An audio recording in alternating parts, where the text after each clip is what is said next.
안녕하세요. 백두산 금융연구소의 백두산입니다. 6월 24일 토요일 오후 1시 39분입니다. 본 영상으로 월요일 아침 영상 대체하겠습니다. 월요일 아침에는 늦잠 좀 잘 예정이고요. 월요일 아침 영상 쉬고 월요일 저녁 영상으로 찾아뵙도록 하겠습니다. 이제 어제 마감 좀 살펴볼 건데요. 미국과 유럽은 하락 마감을 했습니다. 어젯밤에도 특별히 눈에 띄는 시장의 하락을 견인할 만한 악재는 있지는 않았습니다. 이게 딱히 악재다, 이것 때문에 시장이 하락했다, 그런 거는 딱히 눈에 띄는 건 없었는데 그냥 하락 마감을 했죠. 그래서 이번 주 같은 경우는 이 흐름을 좀 단기적인 측면에서 생각을 해보면은 역시나 투기적인 요인 때문에 하락을 하고 있다, 이렇게 이야기를 할 수 있을 것 같습니다. 지난주에 선물옵션 동시만기주였고요. 선물옵션 동시만기주를 맞아서 시장의 변동성이 좀 다소 좀 확대가 됐죠, 그죠? 변동성 지수는 빅스는 계속해서 좀 떨어지고 있지만 이 시장이 좀 움직이는 게 날카로워졌잖아요, 그죠? 그래서 변동성이 확대됐다라고 표현을 하는 거고, 그런 날카로운 움직임, 그런 투기적인 움직임, 그런 좀 다소 비이성적인 뭐 그런 탐욕에 의한 그런 움직임에 의해서 아직까지도 영향을 받고 있다라고 보시는 게 좋을 것 같습니다. 그래서 뭐 말씀드렸다시피 악재들이 없는 건 아니지만 이 지금 매일매일 하락의 원인을 찾자면은 어떤 기술적인 요인, 어떤 뭐 그런 투기적인 요인이 더 크게 작용하는 것 같다라고 이번 주 내내 말씀을 드리고 있습니다. 근데 이제 이거는 이제 매일매일을 바라보는 관점에서 사실 그렇게 이야기를 좀 할 수가 있는 거고, 사실 토요일이잖아요. 이제 이번 주에 있었던 일들을 좀 돌이켜서 좀 약간 관점을 좀 넓혀보면은 사실 좀 이 중요한 악재들의 영향을 지금 받고 있는 것일 수도 있어요. 그러니까 언론에서 이게 인정을 해줘야지, 시장이 무슨 악재 때문에 하락 마감을 했습니다라고 이렇게 언론에서 기사로 띄워줘야 사실 이제 그게 악재로 인식이 되는 거긴 한데요.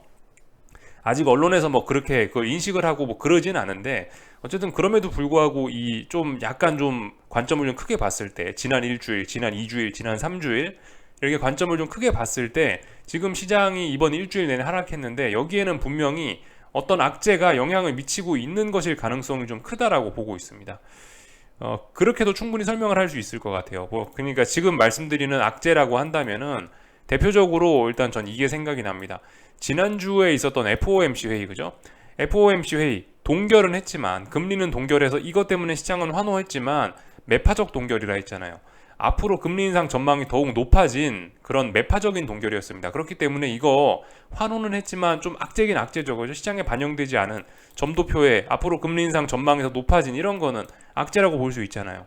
이거의 영향을 지금 이제 FOMC 회의가 끝난 지 한 일주일 정도 지났는데요. 그거의 영향을 받아서 시장이 하락했다라고 이야기를 할 수도 있습니다. 뭐 물론 그 이번 주에 파월 의장이 매파적인 발언, 어쩌면 이런 점도표에서 좀 더 긴축적인 전망이 나왔는데 파월 의장이 이번 주에 이런 거를 강조해줬기 때문에라도 이번 주에 이렇게 시장이 약한 모습을 보였을 수도 있는 거죠, 그죠?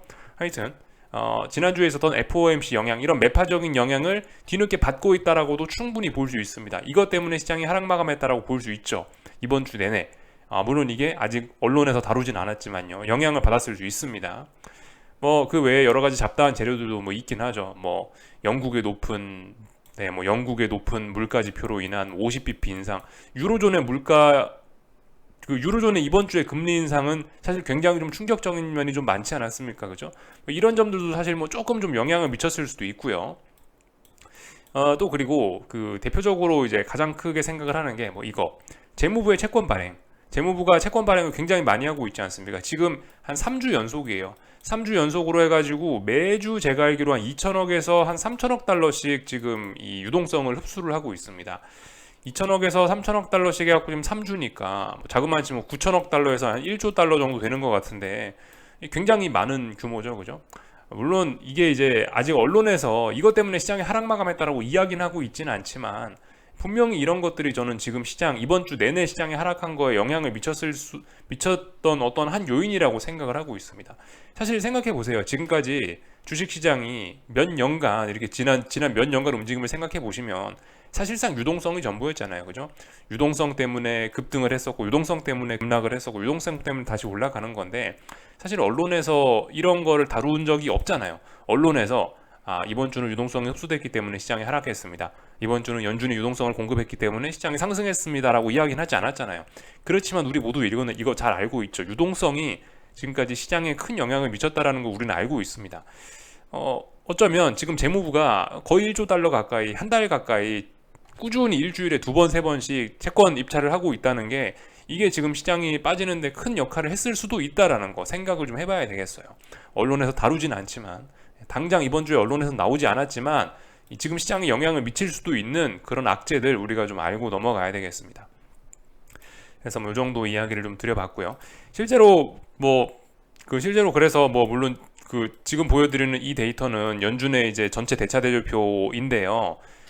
이게 보시면 조금씩 줄어는 들고 있죠. 물론 지금 보여드리는 이 데이터가 시장의 전체 유동성을 대변하는 그런 데이터는 아니지만은 아무튼 지난번 은행 위기로 인해서 이게 급등했어서 시장이 한번 환호를 했어서 지금까지 올랐던 거고, 그 뒤로는 이제 어쨌든 계속해서 유동성은 줄어들고 있지 않냐.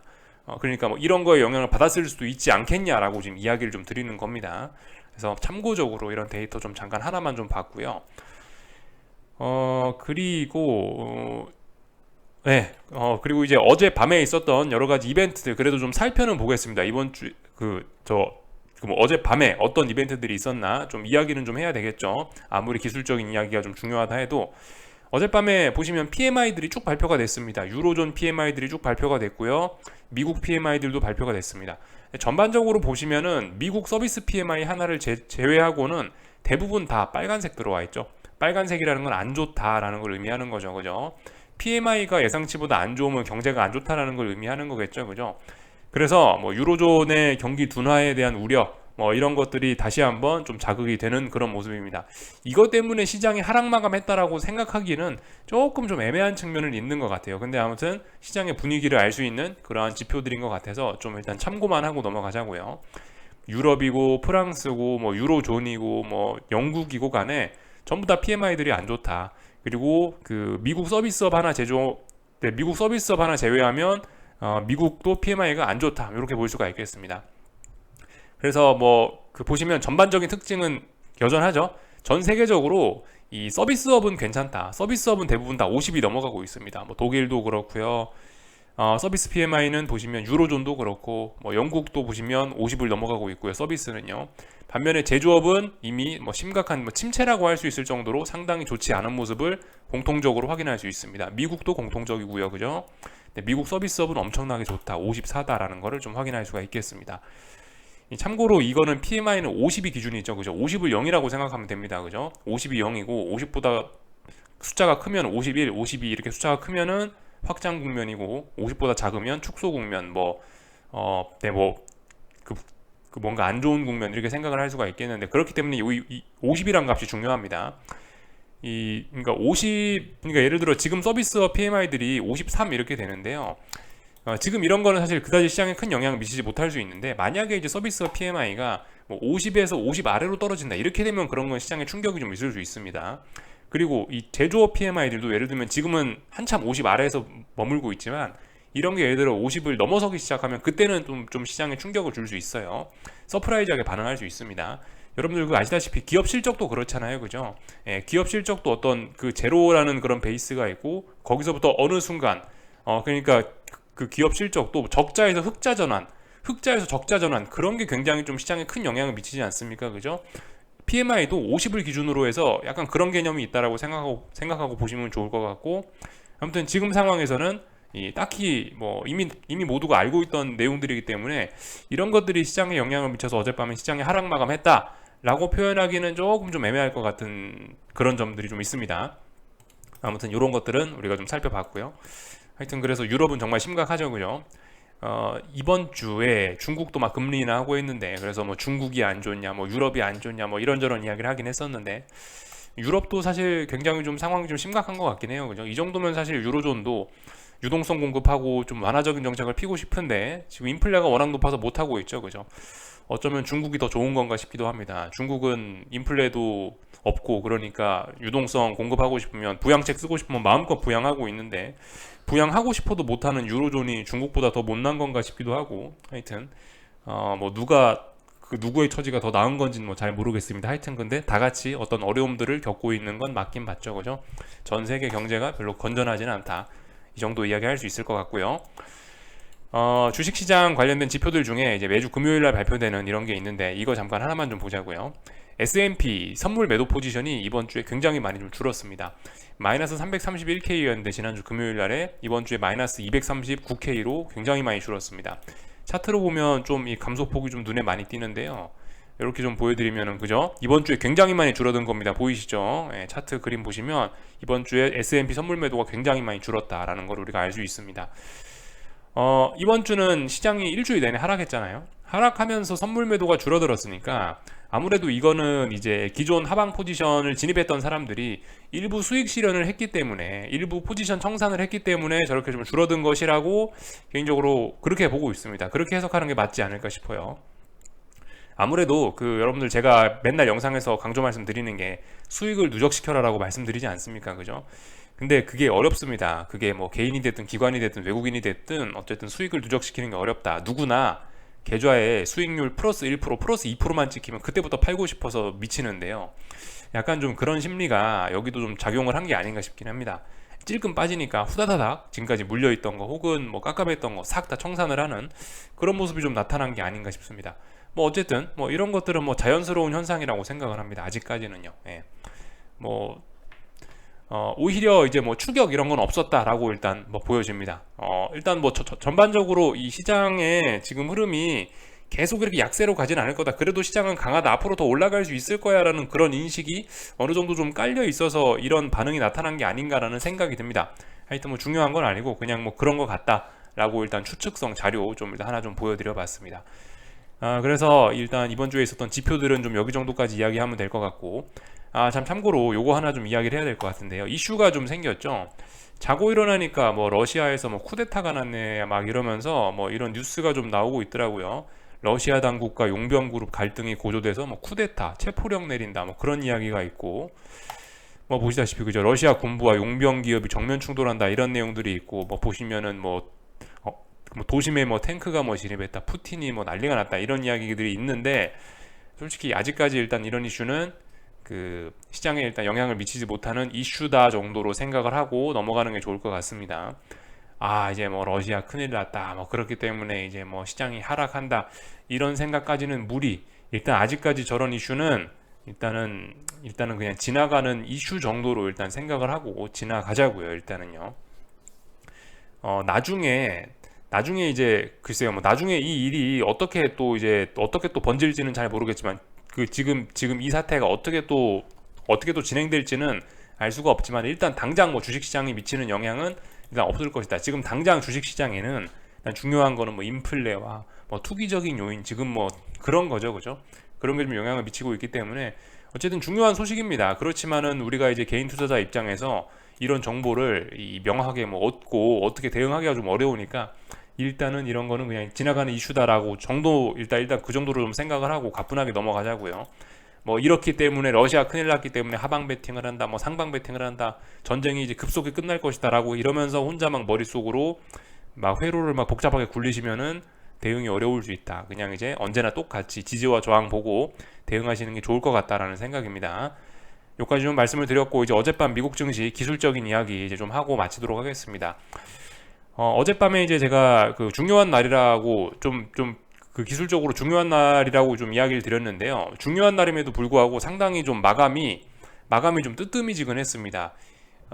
뭔가 좀 방향성에 대한 결정을 내리는 좀 중요한 그런 날이 될 것이라고 생각을 했는데요.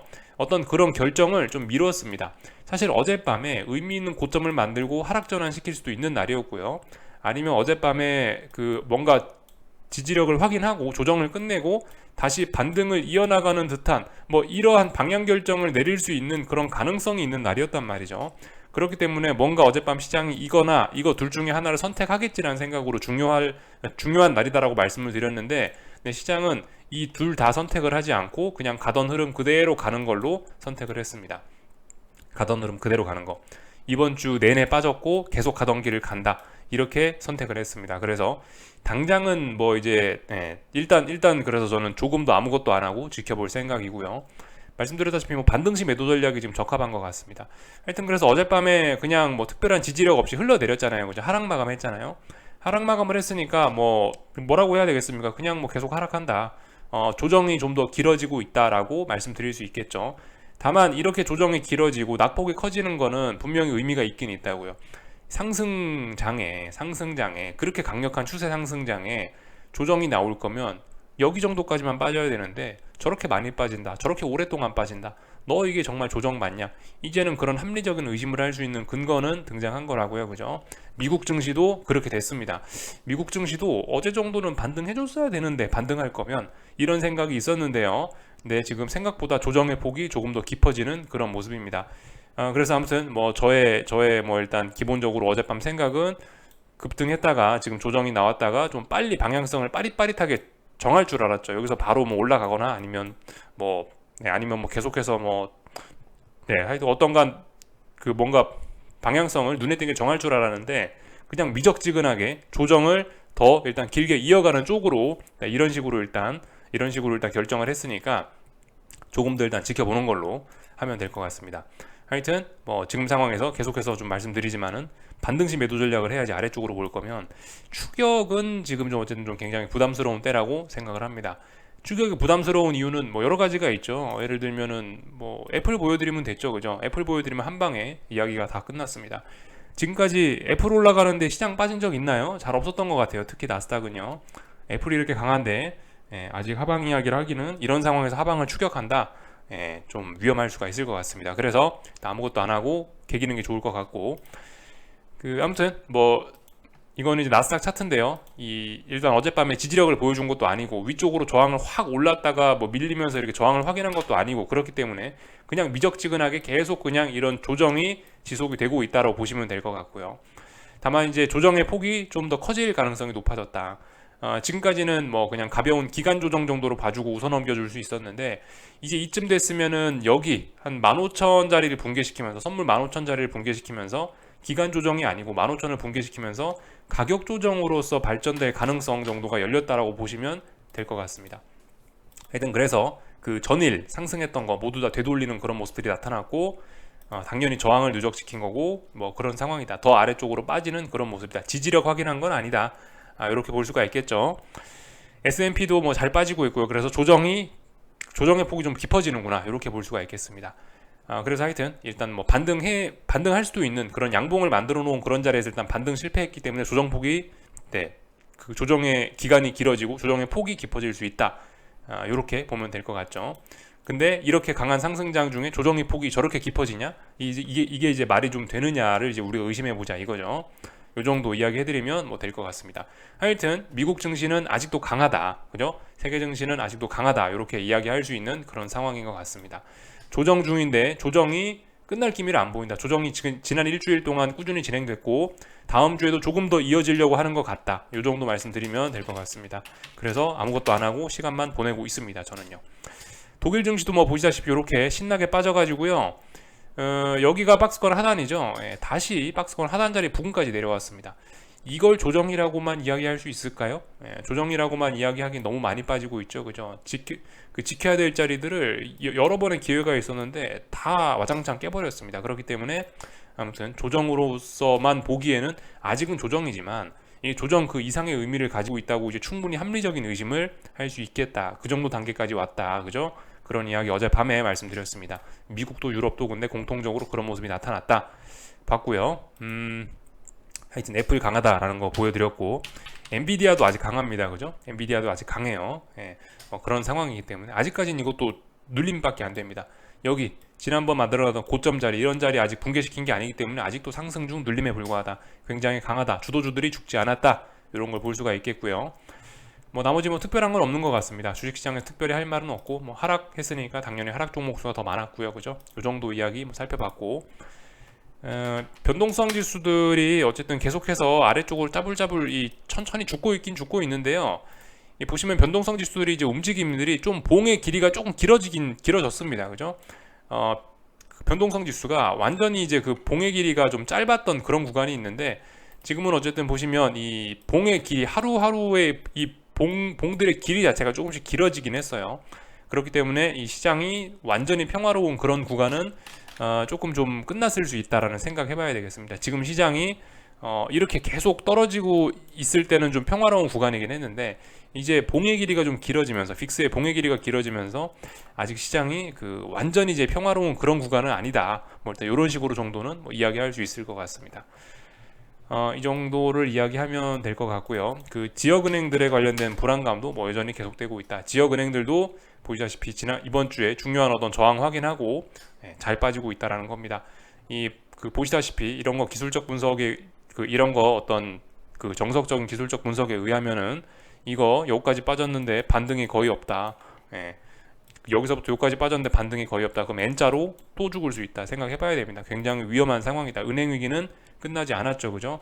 말씀드렸다시피 지금 이제 주식시장 분위기가 워낙 위험자산 선호, 워낙 어떤 좀 투기적으로 좀 탐욕적인 이런 상황에 빠져 있어가지고 모든 게 좋다 좋다 좋다 이런 상황이라 은행 위기가 다소 묻혀 있지만 은행 위기는 진행되고 있다.